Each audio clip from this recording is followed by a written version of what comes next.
Hello, I am Abdul Rashid Abu Bakr. I'm traveling across all 55 countries on the continent of Africa to showcase a new way to see Africa. Join me on this exciting adventure to see what Africa has to offer the world.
Welcome back again, everybody. I hope you had a good coffee break, short one, I'm sorry, but we want to move forward.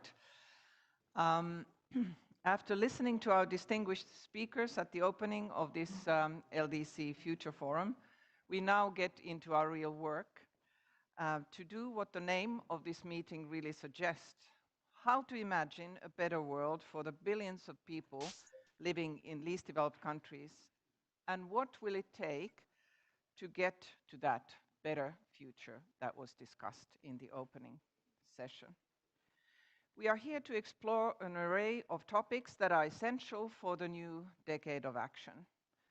Not just those of us here in Helsinki today and tomorrow, but also those who will be joined by remotely from around the world. Welcome to all of you again. Remember that you can stay involved and ask questions through Twitter using our hashtag, which is LDC Future Forum. For the decade of action to truly deliver for the LDCs, it relies on the success of the 5th UN Conference for the Least Developed Countries that will take place in January in Doha, Qatar. Delivering a new and deliverable and ambitious program of action for the LDCs needs rigorous analysis, honest dialogue, and really bold new ideas. During the past decade, we have seen the hard work and incredible potential of the people, businesses, and institutions in the LDCs. And now we must ask, how can we leverage this extraordinary energy into transformative and lasting positive change? Today's meeting is the first of its kind. We will have researchers, government representatives, and international organizations coming together to ask what works. What are the transformative actions that can boost prosperity in the LDCs? I ask you to be bold and get out of your comfort zone, to step back and think about new possibilities and creative ways to achieve our common goals. So before we move to the first panel, we now have 3 very distinguished speakers whose task it is to provide context to our discussions during these 2 days. And first, it's my great honor and pleasure to invite Mr. Brahima Kulibali, Vice President and Director of Global Economy and Development of Brookings Institution. He will be connecting remotely from Washington, D.C. in the United States, and I will now invite him to take the floor. The floor is yours. Thank you, Heidi, and good morning, everyone. So let me begin by thanking the conference organizers for the invitation. It's a great pleasure for me to be with you, even if it's virtual. So it's 3 a.m. here in Washington, in case you're wondering. So if I say anything that doesn't make sense, you could blame it on sleep deprivation. And Patrick and Vasu, it's a pleasure for me to be on this panel with you. to share my reflection on the subject of development prospects for the least developed countries in the next decade. I commend the organizers for the welcome emphasis on the next decade. I think it's the correct one, as it forces us to think more deeply about the underlying forces that are likely to shape the economic fortunes of LDCs and help put in context the year-to-year policy agenda. Let's be clear, the next decade ahead for LDCs would be quite challenging, and it will be a defining decade. I think we had a set of challenges even before COVID, and I think those challenges, some of them will be exacerbated by the pandemic. If you look at the economic growth rate over the past 2 decades, it has been quite solid, about 5%. But a key issue has been that that growth rate has not translated into enough job creation and structural transformation. As a result, we're seeing now a wider gap in per capita income between low-income countries and advanced economies. You had median per capita GDP between LDCs and advanced economy was 5%. In the early 80s, meaning median income in LDCs was 5% of advanced economies' median income. And that has fallen to 2%. So this suggests that LDCs are being left further behind in this increasingly globalized economy. We are also seeing a concentration of poverty in LDCs. They make up 15% of the global population, yet they account for 56% of the world extreme poor. And by some of our projections here at Brookings, that share of extreme poor will rise to 62% by 2030, or 360 million people, far from the zero target under SDG, unless, of course, policy action accelerates significantly. And on the other 16 SDGs, LDCs are lagging significantly behind. And at the current slow pace of progress, they will likely not meet most targets, and several of them may not meet a single target. When I look at the next 10 years, and focus on the trends, I see the following key priority areas that would be critical to tackle. First is the health. I think it's imperative to really contain and combat this COVID-19 pandemic. The access to vaccine continues to be too low at 4% or less, and this contrasts with 70% in the advanced economies. At the current pace, LDCs will not reach the critical mass of vaccination until 2023 by some projections, which is just far too long for a viral infection to linger on for another year or two. We need more global cooperation, therefore, in vaccine solidarity to eradicate it quickly. Otherwise, no country will be safe, and the human development consequences could be severe. The second issue to continue tackling is the financing for development and the sustainability of sovereign debt. It is a key structural issue that will be important to address over the next decade. Saving rates in LDCs are too low, averaging only 15% of GDP. But historical experience suggests that countries need investment rates of at least 30% of GDP over a sustained period of time. So this leaves too large of a gap between saving rates and investments. So it will be critical then to really tackle domestic resource mobilization more forcefully, to boost domestic saving rates, and also to strengthen the management of public finances. So as long as this gap persists, there will be upward pressures on debt level, like we're seeing in some LDCs now. And early in the crisis, we did some work to urge the G20 to be more ambitious in their support to LDCs. There was some welcome support in the various forms through the debt service suspension initiatives and some IMF World Bank facilities, as well as some vertical funds in health. But more remains to be done. And some countries in LDCs, like Zambia, Chad, for example, are already facing debt sustainability challenges and default. And several others could follow in the coming years. And debt restructuring, unfortunately, is particularly difficult in the current context because there does not exist and a global, internationally agreed on common framework for a quick and easy debt workouts. And as we know, when those debt workouts tend to be very prolonged and can really distract and set the countries back on their development agenda. The third element to pay attention to is the climate change. I think the next decade will also be a defining one for the global agenda to combat climate change. It certainly is a global challenge, but it has a disproportionate effect on LDCs, given their reliance of the economies on the primary sectors, agriculture, fishery, forestry. And in many LDCs too, fragility and security challenges will likely compound the effect of climate change. And we're seeing, obviously, rising intensity of climatic events as well as the frequency. And LDCs have limited capacity to respond to those climatic disasters. I think the Cyclone Ida's effect, wiping out 60% of Mozambique's GDP in 2019 and causing fatalities of over 600 is an illustration of the damaging effect that climate change can bring on LDCs and derail the development agenda. And beyond economics, it's also an existential threat, obviously, for some of the countries, notably the island nations. So we need to see more progress on both mitigation, adaptation, but also make climate insurance a more pervasive approach to managing the climatic disasters. The green premium, meaning the cost of transitioning to low carbon economy, remains uncomfortably high for LDCs.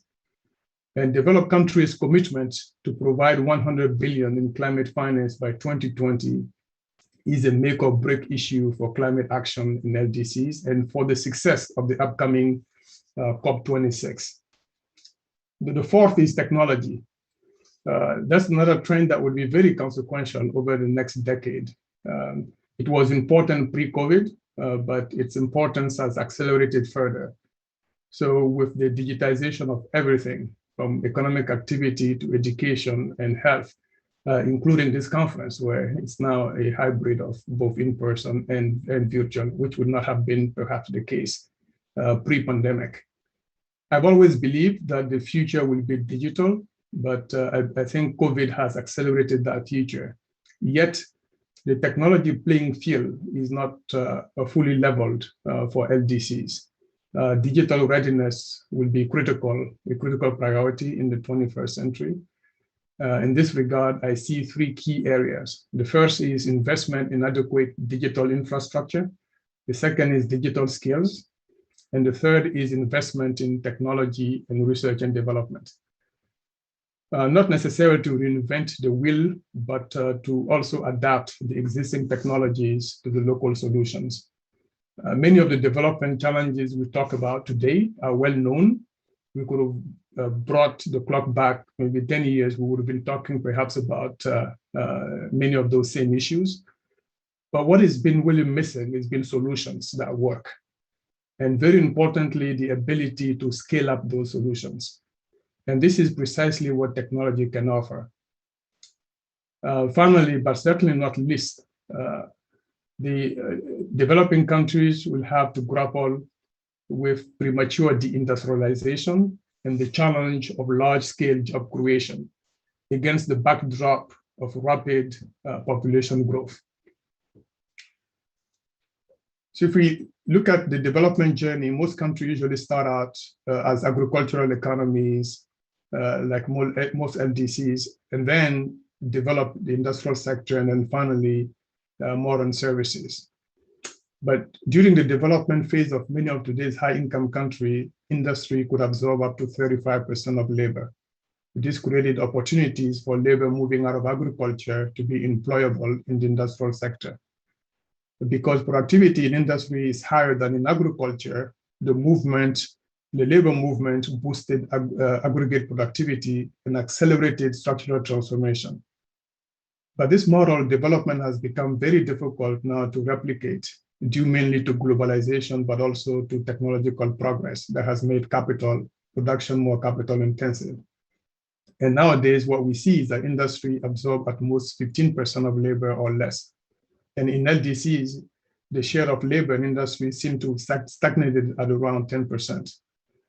So because of this premature deindustrialization, labor in LDCs is migrating from agriculture, but directly into low productivity services, bypassing the industrial sector. This largely, in my view, explains the lack of convergence in income that I mentioned earlier with the advanced economies. So the issue of premature deindustrialization, therefore, is not just about industrialization. It is a broader issue about the development models that LDC should follow in the coming years. If they cannot replicate the past development model, how then can LDCs achieve economic development? Earlier, ID suggests that we should be thinking innovatively, we should be bold.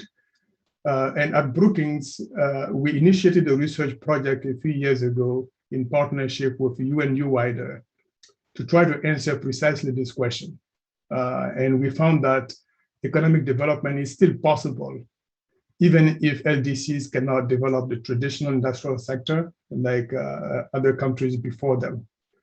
Our research shows that sectors such as tourism, horticulture, agro-processing, and certain ICT-based services in which LDCs have comparative advantage exhibit the same development characteristics as industry.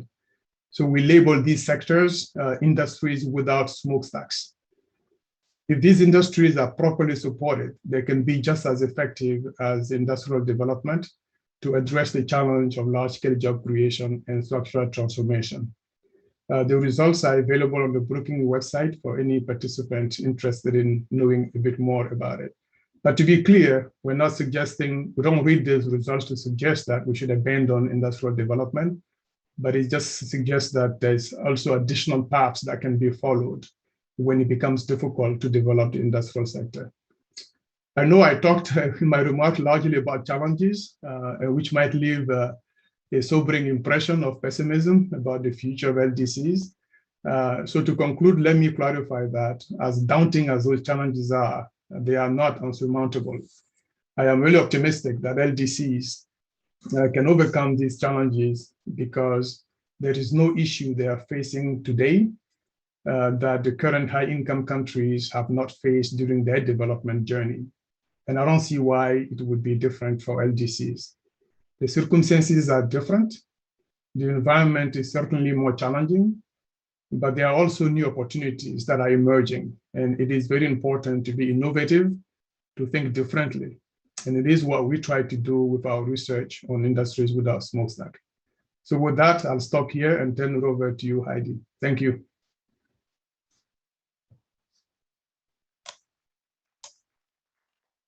Thank you so much, Mr. Kulibali, for so well setting our scene.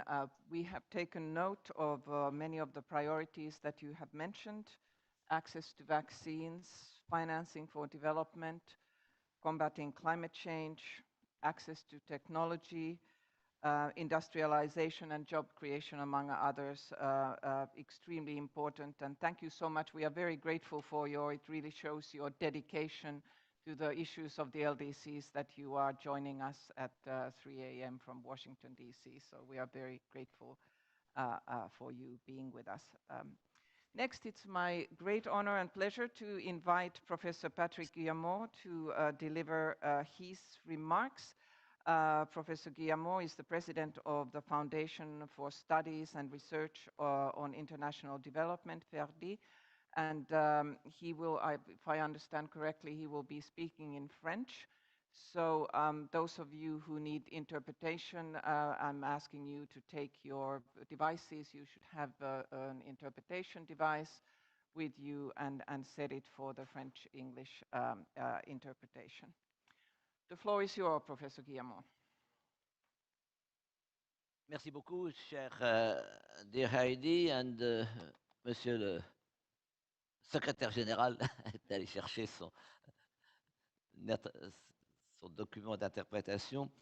Chers amis, Monsieur l'ambassadeur et autres ambassadeurs présents ici, que je salue, et ses chers collègues et amis, parmi lesquels je retrouve beaucoup d'anciens étudiants, je suis heureux d'être avec vous pour cette manifestation importante et je voudrais vous présenter quelques remarques sur le sujet de la logique de la catégorie des PMA telle qu'elle a évolué au cours de ces 50 années passées. J'ai quelques slides, quelques diapositives que je vais vous présenter. Je passerai assez vite parce qu'elles sont peut-être un peu longues pour pouvoir être traitées dans leur totalité compte tenu du temps qui m'est imparti, mais je voudrais vous en donner la substance essentielle. Alors, le premier point, les PMA, c'est une catégorie qui a été créée pour mobiliser un soutien spécial de la communauté internationale, et cela n'a pas été acquis sans difficulté. Les grandes discussions qu'il y a eu au sein du système des Nations Unies pendant les années 70 ont abouti en 1971 à la création de cette catégorie comme une exception par rapport à la règle du traitement général des 77 dans le système des Nations Unies à l'époque. Et c'est important parce que c'est la seule catégorie officiellement reconnue comme catégorie opérationnelle au sein du système des Nations Unies. Il y a des groupes comme les CIS, les landlocks, etc., qui sont bien identifiés, mais qui n'ont pas le même statut au sein du système des Nations Unies. Et le fait que cette catégorie ait été conçue comme une exception doit nous guider dans la réflexion sur son utilité. Et ce que je voudrais développer au cours de ces quelques minutes, c'est que la logique qui a été à l'origine de la catégorie est toujours valide, même si l'environnement a changé, si les défis que rencontrent ces pays se sont modifiés, malgré tout, la base demeure et peut-être plus que jamais pour un traitement par cette catégorie. Car dans le système international, on a toujours le choix pour accorder un traitement spécial entre faire appel à une catégorie qui est binaire, on est ou on n'est pas dans la catégorie, ou bien utiliser des critères continus. Et le choix de la catégorie n'est pas indépendant de ces critères, puisque précisément la catégorie repose sur des critères, et que ces critères sont très importants pour assurer la logique de la catégorie, sa reconnaissance par la communauté internationale comme légitime, et donc justifiant ce traitement spécial, et d'autre part parce que ces critères mêmes peuvent être utilisés au-delà de la catégorie, comme cela a été très clairement montré. C'est une décision qui est passée un peu inaperçue, mais qui est, à mon avis, très importante de l'Assemblée générale des Nations unies en 2012, demandant pour les pays en transition, mais ça va bien au-delà, que les critères d'identification des PMA puissent être utilisés comme critères d'allocation de l'aide internationale. Et je crois que cet exemple montre bien la complémentarité entre le dessin, le périmètre de la catégorie et les critères sur lesquels elle repose. Alors, sur quoi repose cette catégorie? Elle repose sur un ciblage vers les handicaps structurels les plus sévères pour le développement. Les pays qui sont identifiés comme PMA sont des pays qui ont été hérités en quelque sorte du passé ou de la géographie, de facteurs qui sont hors du contrôle du gouvernement, hors de present will of the government, et qui font face à des chocs ou des contraintes exogènes. C'est pour cela que l'on a dit qu'ils étaient pris au piège, caught in a trap. Simplement, en termes faciles à expliquer, on peut dire que c'est des pays qui, au départ, étaient moins susceptibles que les autres d'avoir une croissance rapide.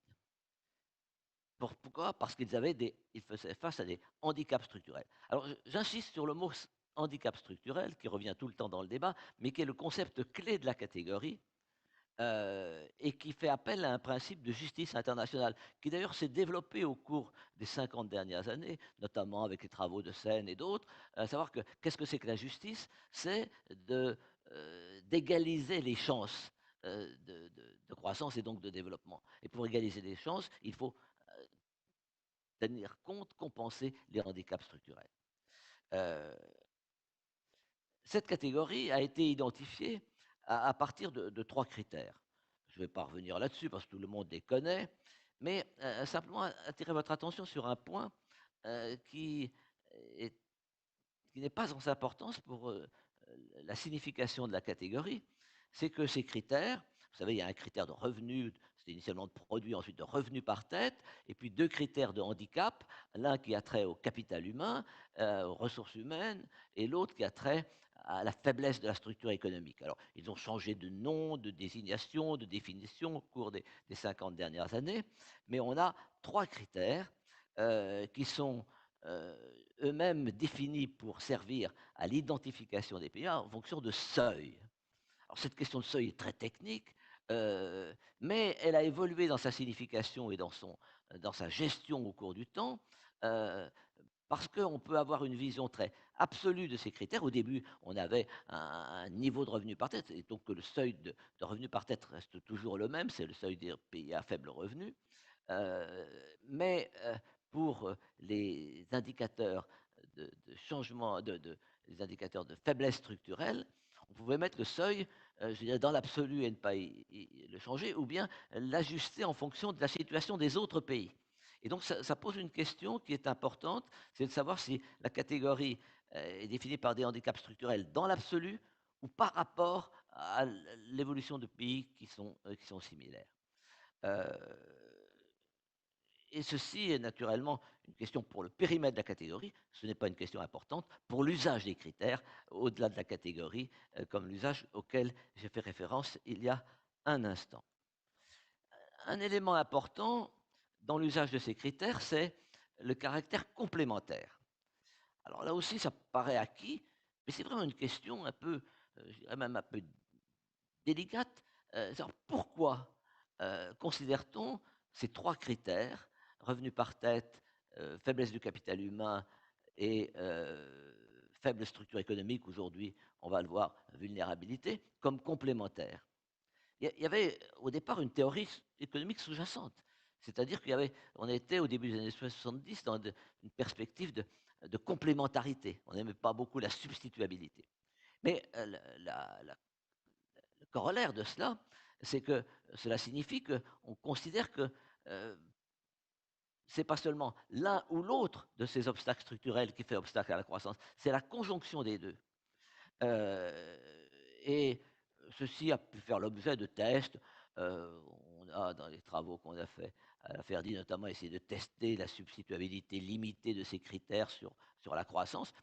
Et il y avait quelque chose qui apparaissait des tests économétriques à cet égard dans les années, pour les 30 premières années, 70-2000. Mais si on prolonge l'analyse, cette substituabilité, ce caractère, cette substituabilité limitée n'apparaît plus. Et alors, cela signifie que la logique de la catégorie voudrait qu'on considère plutôt que les PMA sont des pays à faible revenu, souffrant de handicaps structurels, lesquels seraient mesurés par un indice synthétique qui pourrait tenir compte éventuellement de cette complémentarité ou de cette substituabilité limitée. Alors, cette règle de la complémentarité a posé des problèmes quand on est passé à partir de 1991 à l'établissement de règles de graduation, de sortie de la catégorie. En effet, quand on a voulu introduire ces règles de graduation, de façon assez prudente d'ailleurs, avec une asymétrie entre les critères d'inclusion et les critères de graduation, on a introduit évidemment des marges entre les seuils d'inclusion et de graduation, mais aussi on a introduit une asymétrie assez fondamentale et qui a, je dirais, pollué la vie de la catégorie pendant une vingtaine d'années et qui est la suivante, c'est-à-dire que on a besoin de 3 critères, de remplir 3 critères pour être inclus, mais la logique voudrait que dès lors qu'on en cesse remplir un, on puisse sortir. Non, on a appliqué, mais avec prudence, et moi j'ai participé à cette décision d'ailleurs à l'époque, on a dit il faut cesser de remplir 2 critères et non pas seulement un seul. Et cette asymétrie a fortement ralenti le rythme des des graduations. Elle était probablement prudente, mais elle a créé une sorte d'incohérence dans la gestion de la catégorie et qui pourrait être, encore une fois, facilement surmontée si l'on utilisait un simple critère de, de, de- de handicap structurel qui combinerait les deux critères que l'on a déjà identifiés. Et donc, les pays et les PMA resteraient. Ça ne changerait pas beaucoup, d'ailleurs, la composition de la liste. Ce serait très cohérent par rapport à ce qui a été passé, mais ça donnerait plus de cohérence à la catégorie elle-même. Et encore une fois, la cohérence de la catégorie est importante pour l'adhésion de la communauté internationale aux mesures de soutien. Donc, les pays gradués seraient alors les pays qui ne sont plus à faible revenu et qui ne manifestent pas au regard de cet indice, d'être, de souffrir encore des handicaps les plus sévères au développement. Et ceci est important pour une autre raison, c'est que ces handicaps ont changé par rapport à l'environnement international. Euh, euh, les 50 dernières années, et peut-être encore plus les 10 dernières, ont révélé de nouvelles catégories de chocs politiques, sanitaires, climatiques et autres, des handicaps de fractures numériques, etc. Et donc, si on bien veut vraiment prendre en compte tous ces éléments, il est peut-être préférable d'avoir recours à un indicateur synthétique de handicap structurel. Et c'est là qu'intervient la vulnérabilité. Je dois dire que c'est un sujet qui m'a beaucoup suivi quand j'étais pendant longtemps au comité de politique de développement des Nations Unies. En 2000, on a réussi à changer un des trois critères qui était l'indicateur de diversification économique, EDI, par un indicateur de vulnérabilité économique, EVI. Et ça semblait, tout le monde était content parce que ça semblait répondre aux souhaits des petits États insulaires, qui étaient effectivement, dont plusieurs étaient éligibles à la graduation tout en restant vulnérables. Mais en fait, ça ne changeait pas beaucoup la perspective de graduation parce que les deux autres critères étaient tellement corrélés, produits par tête et niveau de capital humain, qu'ils remplissaient encore, malgré l'indicateur de vulnérabilité, les conditions de graduation. L'EVI a été désigné, défini comme un indicateur de vulnérabilité économique structurelle. Modifié plusieurs fois, on a ajouté quelques composants environnementaux, mais d'autres dimensions importantes de la vulnérabilité ont été laissées de côté. Les chocs sociaux exogènes, pandémie, conflits, violences, tout aussi bien d'ailleurs qu'une estimation directe de la vulnérabilité au changement climatique. L'indice a été rebaptisé indice économique de vulnérabilité économique et environnementale, mais ce n'est pas vraiment pleinement un indice de vulnérabilité multidimensionnelle. Et je voudrais lier ce point à une résolution récente de l'Assemblée des Nations Unies en décembre dernier, qui a demandé au secrétaire général que soit établi un indicateur de vulnérabilité multidimensionnelle.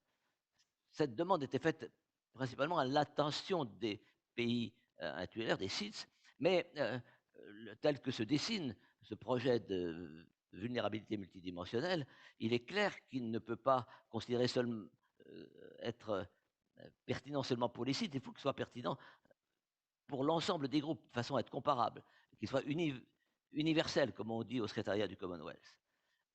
Et donc, cet indice, une fois qu'il sera établi, s'il est vraiment un indice universel et multidimensionnel, et s'il permet de faire la part de ce qui est vraiment exogène, structurel dans la vulnérabilité, sera très pertinent pour l'identification même et la logique de la catégorie des PMA, qui correspond d'ailleurs à la dénomination elle-même utilisée pour cette catégorie de pays qui font face à des handicaps structurels sévères pour leur développement structurel. Je vois que mon temps est presque terminé et je voudrais terminer par une réflexion sur la mesure dans laquelle la catégorie se trouve légitimée par l'évolution de ces 50 dernières années. Car si les PMA réussissent à sortir du piège tels qu'ils ont été identifiés, c'est peut-être que la catégorie est efficace. Mais en même temps, c'est très difficile parce que cette catégorie a été définie par des handicaps structurels qui permettaient de considérer qu'au début, ils étaient pris au piège, caught in a trap. Or, les, la première partie de ce demi-siècle, les 30-25 premières années, montre effectivement que les PMA, tels qu'ils ont été identifiés, ont continué de retarder, de lag behind, et d'avoir une croissance beaucoup plus faible que celle des autres pays en développement. Mais dans la seconde partie de ce demi-siècle, on voit se renverser la situation, en ce sens que, je vais peut-être je terminerai sur ce graphique. Si vous regardez ce graphique, vous avez trois courbes. L'une qui représente l'évolution du taux de croissance moyen. J'ai 30 secondes. L'évolution de ce taux de croissance moyen des PMA pendant de 1980 à 2019. En bleu, vous voyez que pendant la première moitié de la période, il est constamment en dessous du taux de croissance moyen des autres pays en développement, et plus encore des autres pays qui initialement étaient à faible revenu. Et puis, dans la seconde partie de la période, nous voyons que le taux de croissance moyen des PMA graph, you can see that the average rate of growth was equal and even higher than the rates of growth of other countries, although still below the countries that were initially in the same income category. So this shows that the category was relevant. It allowed us to understand that some countries were trapped for 25 years at the beginning. They were stagnating, but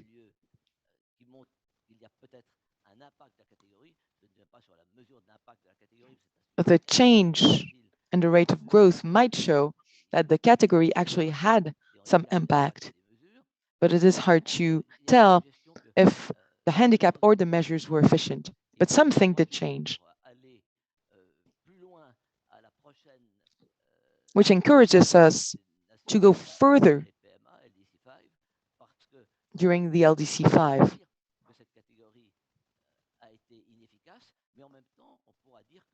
The category was clearly not inefficient, but it is still relevant because those countries are still lagging behind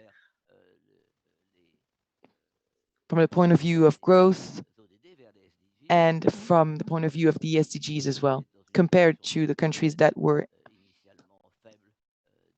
in the lower income category initially. So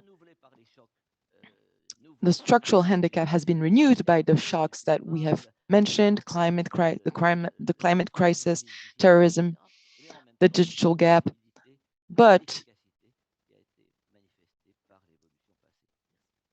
the category was also efficient, as is seen by the evolution of the growth curves. Thank you. Thank you. For your remarks and really reminding us that the LDC category was really created 50 years ago to mobilize support for the LDCs. And in fact, during the LDC5 conference, we will have a commemoration, an event to take note of this important milestone. So thank you very much also for walking us through the evolving criteria and the years of the LDC category. Of course, when we talk about the sustainable development of the least developed countries, we do not do it in a silo. It's the interface of peace and security, human rights, economic development that we are talking about. And it's in that context that it's a great honor and pleasure for me to invite my old friend, Mr. Vasu Ganden, founder and executive director of the African Center for the Constructive Resolution of Disputes, Accord, who is joining us virtually. Vasu, I presume you are in South Africa. The floor is yours. Thank you, Heidi. Yes, unfortunately, I'm in South Africa. I would have preferred to be in Helsinki with all of you, but Heidi, it's wonderful to see you again. Under Secretary General and fellow panelists, Brahima, my brother, and Patrick, good to see you. And distinguished guests, let me start by saying I agree with Brahima that the next decade, I think, will be the most challenging for LDCs. Ourselves as a Accord, we have been involved for the last 29 years in peace and security, working in all the major conflict spots on the continent. As you all know, 33 out of the 47 or so LDCs are in Africa, so that's about 60% of the continent of our 54 countries are LDCs.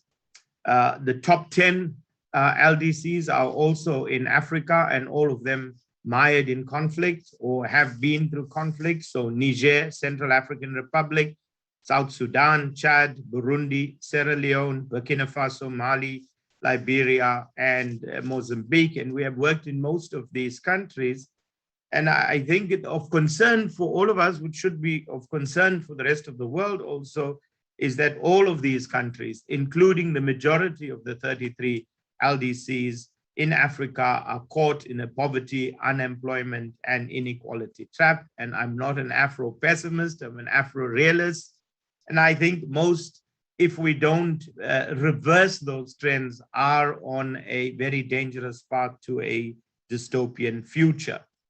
The challenges, of course, are driven by deep structural challenges exacerbated by exponential population growth coupled with rapid urbanization into unplanned cities without the transformation, as most of the speakers have said, or creation of new economies. And I think that's where the major structural problem lies on the continent. And Brahima, I would maybe like to say that I think if we look at the highly developed countries and we look at the trajectory of their development, going back now, whether it is Europe, Latin America, Asia, I think the one difference is on the continent, which is of concern for us, is the fact that we are seeing the same phenomena, but with much, much larger populations. Europe, when it went through that transition, did not have the same levels of population. And as Europe, Asia, and Latin America were urbanizing, they were also industrializing at the same time.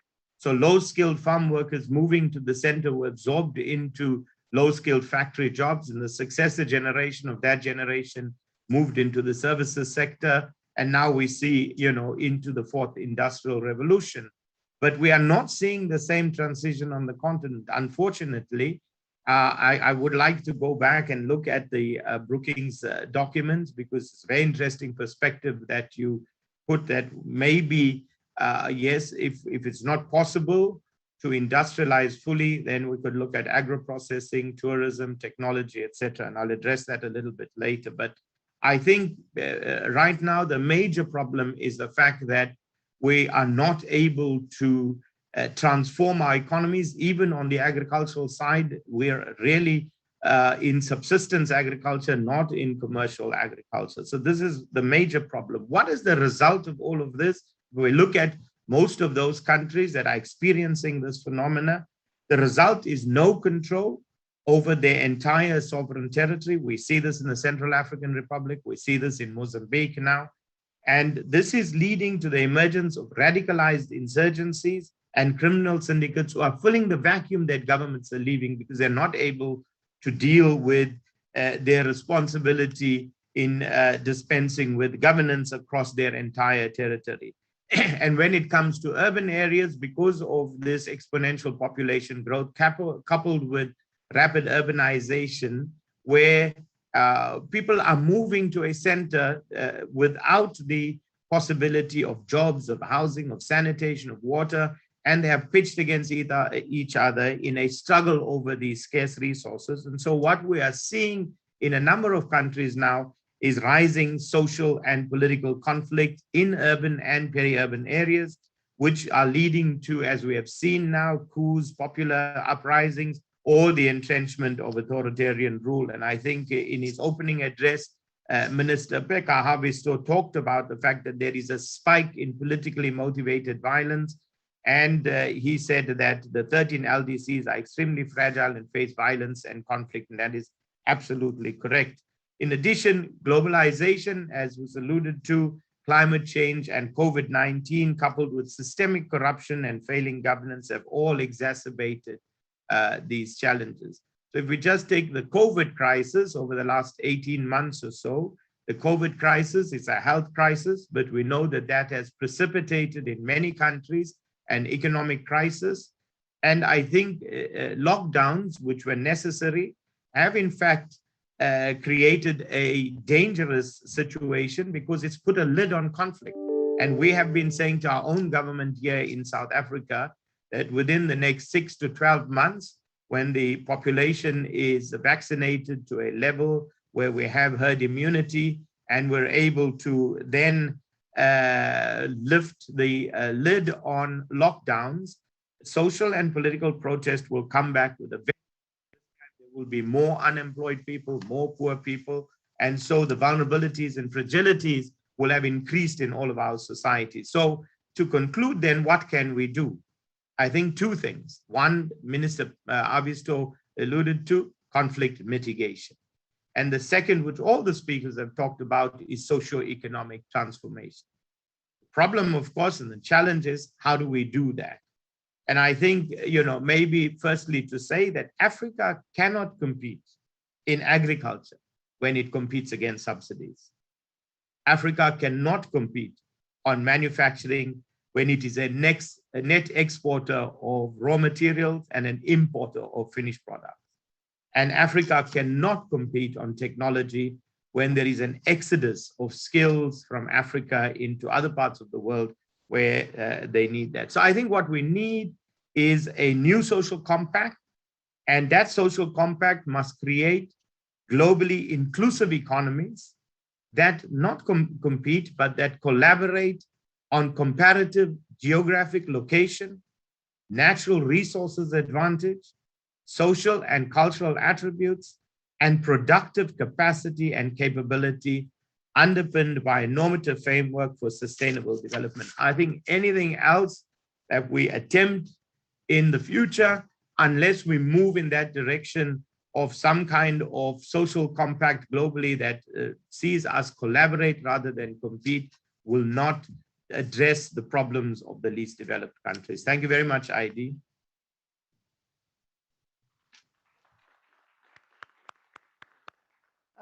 Thank you very much, Vasu, for your presentation and really setting the issue so clearly in front of us that part of it is conflict resolution, setting up a new social compact, and really moving on with the economic development of the LDCs. Our panelists, I think, have really very brilliantly set our stage for the discussions that will now continue today and tomorrow. And maybe I would ask you to join me to give a hand for them one more time. Thank you all very much. So now, ladies and gentlemen, I have a little bit of bad news that I've been told. Our coffee break will be very short. So I am asking all of those who will be speaking in our two next panels. One will be taking place in this room, panel number 1 on building the basics, eradicating poverty and hunger and reducing inequality in LDCs. So panelists, please make sure you have your microphones, and we will start more or less immediately. Panel number 2 will be in the room next door on delivering dignity, human development and well-being in LDCs. And the same thing, please make sure that you are ready, and the rest of you, please grab a quick coffee and move immediately to the rooms. Thank you so much for being with us. Thank you.